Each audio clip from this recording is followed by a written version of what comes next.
the big struggles for me right now with the goal is actually not as much the climbing as it is keeping belayers.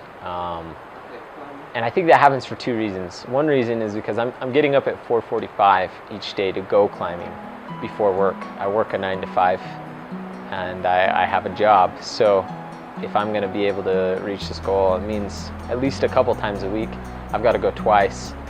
And I find I'm more effective in the morning than I am after work. It's not as hot, and but it is also a lot harder to get people psyched to come up with me. The other issue that I think I have is just that I am going every day, and so keeping a belayer going every day is kind of hard to keep them motivated. That way, even if they do have stuff that they want to climb on, you know, it's every day is kind of heavy for a lot of people. So.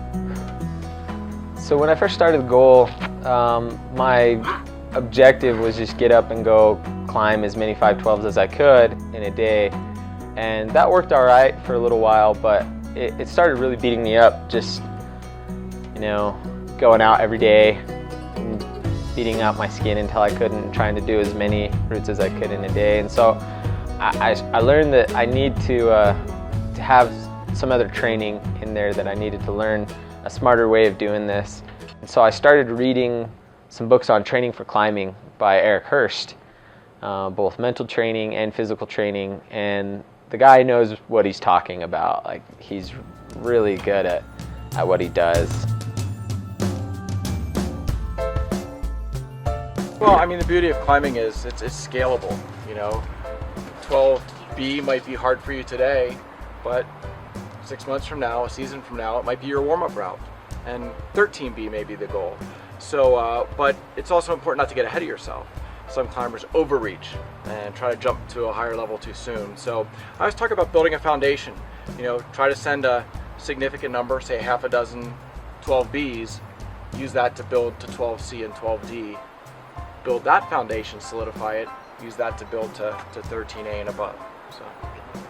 It's been really cool to see as I've actually put some strategy together for the goal, instead of just like, I'm gonna just go to this crag and knock out as many as I can, but actually looking at the climbs and seeing how they're gonna affect my body, and seeing, you know, how many goes I'm gonna take and what that's gonna require of me in rest and things like that.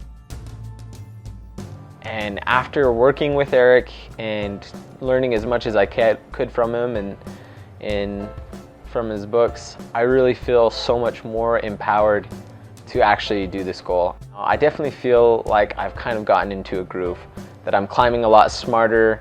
I feel like I'm getting a lot better at second burn red points and on-site attempts. But I feel stronger, and I feel a rhythm going right now that I feel like is just going to keep building until I do this.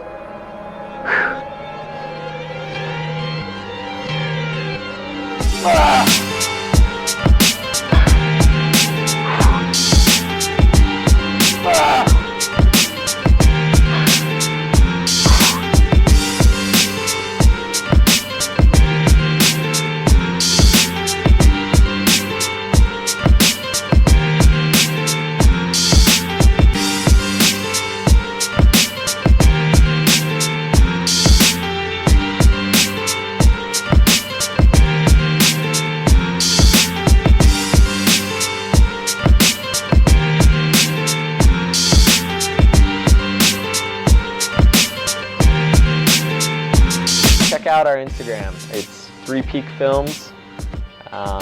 Check out our hashtag every512. We got the blog now, every512.blogspot.com.